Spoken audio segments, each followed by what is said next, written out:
Changes to Rengar, Lee Sin, Talon, Riven, and the jungle in this episode of the Patch Preview.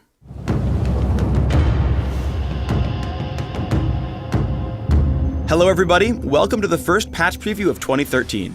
As always, we'll be talking about the changes coming into the next update for League of Legends. And though this video won't cover every single change in the patch, we have selected a few of the more delicate ones to guide you through our thought process behind these decisions. With me this week, I have an awesome dude who, if you put in blue armor, would look just like Tarek. What's up, Feral Pony? Not too much. Alright, let's dive into the patch notes and take a look at the changes to Talon. Sure, so we've known Talon for a while has been dealing a little bit too much damage in teamfights, especially with his ultimate, and with all the changes in Season 3 that have really helped out, AD Assassins and AD Casters especially, this has really pushed him over the edge, so we're going to be taking that down a little bit. So we're reducing the base damage and the AD ratio on Shadow Assault. While we were looking at Talon, we found this nasty bug with Cutthroat, where the damage amplification wasn't actually applying, so we fixed the bug, but this caused a huge spike in his late game damage output, so we're also reducing the damage a bit on Noxian Diplomacy to account for this bug fix.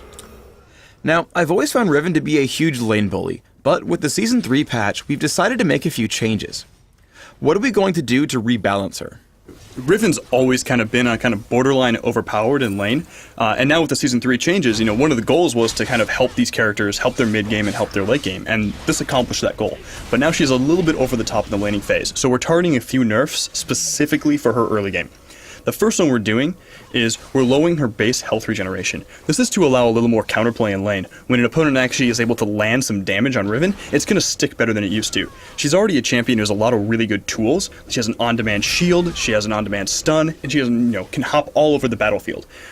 This gives a lot of control to Riven players, and we didn't take any of those tools away. We thought we'd chip away at the base stats instead. I understand we're also changing the cooldown on her ultimate.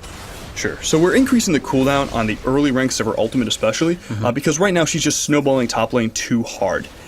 We actually like where it is, again, late game and mid game in her performance there, but the problem is if she gets an early lead on you and gets a little bit of an edge and gets a kill off, by the time you respawn and get back to lane, her ultimate's already able to be cast again, and she'll just kill you over and over and over again. And this is causing her to snowball a little bit too much out of control. We've seen a lot of feedback from the community about some of the recent changes to Rengar and Diana. Many feel that they went a little bit too far. How do we feel about where they're at now? We feel the changes were overall in the right direction and actually contribute a lot to sort of the healthy gameplay these characters can bring, but we actually agree with you guys on this one. We went a little bit too far. So we're scaling back the Diana and the Rengar nerfs for this patch. Rengar specifically is also getting a few other changes as well. The first is we're changing the way his heal works on the Empowered Battle Roar. Before, it used to scale off at the percent of his maximum health. Now we're changing it to a flat value based off of his character level. This will keep the heal relevant and not have it totally blow out of control when Rengar only stacks health, and allow him to build some more damage items and still benefit from the ability. The other change we're doing is we're buffing Bone Tooth Necklace a little bit. It's sort of one of Rengar's cool, unique things. He has this item that no other champion can buy, and right now it's feeling a little bit too useless. We wanted to give it a little bit of that love back, so that way, he can build it and still feel good. Evelyn's had a bit of a tumultuous balance history. I've heard that this week she's back on the balance board. What are we doing to her this patch? Yeah, Evelyn's always been a tricky champion to balance because her role in League of Legends is so unique. Right now, I actually feel her core gameplay is pretty good. The one thing that's kind of out of line and causing her to snowball out of control is really her ultimate. It's a really strong initiation tool, gives her that durability she needs and a lot of, opening damage in a teamfight, and we actually like that a lot. And there's two problems with it right now. The first problem is the cast rate is really, really long. It's far outside of her stealth detection radius, so therefore she can basically snipe people with it. We're not super happy with that, so we're bringing down the cast range to better match her stealth range. The other change we're doing is we're changing it from percent maximum health to percent current health. Right now it's too often being used as an execute, when it really should be used as an opening move. It's been a long time since we've made any significant changes to Lee Sin, but we're going to be doing something this patch. Can you tell us a little bit about that? If you've been around the community for a while, you'll remember back to Freak's April Fool's Champion Spotlight about Lee Sin, where he said this. Lee Sin is a ranged, melee, tanky DPS, assassin, mage, tank, support, jungler. He excels at everything. Unfortunately, that's too true at the moment. He actually fulfills all of those roles relatively effectively.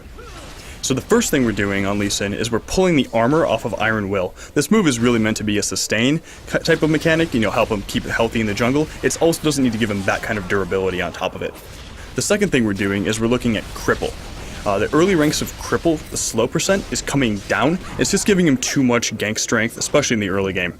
Also, we're reducing the cast range of Cripple from 800 down to 600. The reason for this is once he marks you, even if you're able to use a champion ability, flash, or honestly just walk away, he still has enough range on that ability to kind of mark you and then catch up to you with all the other awesome tools he has. We made a ton of changes to the jungle in our big preseason patch last month, but we're doing some additional tweaking now. What can you tell us about that? You're going to see a lot of lines in the patch notes about this, but they're all geared around two different things. The first being, we still think that area of effect junglers are a little bit too dominant over their single target counterparts. So we're taking a little bit more health out of the small monsters and putting it into the big monsters to kind of even this out a bit.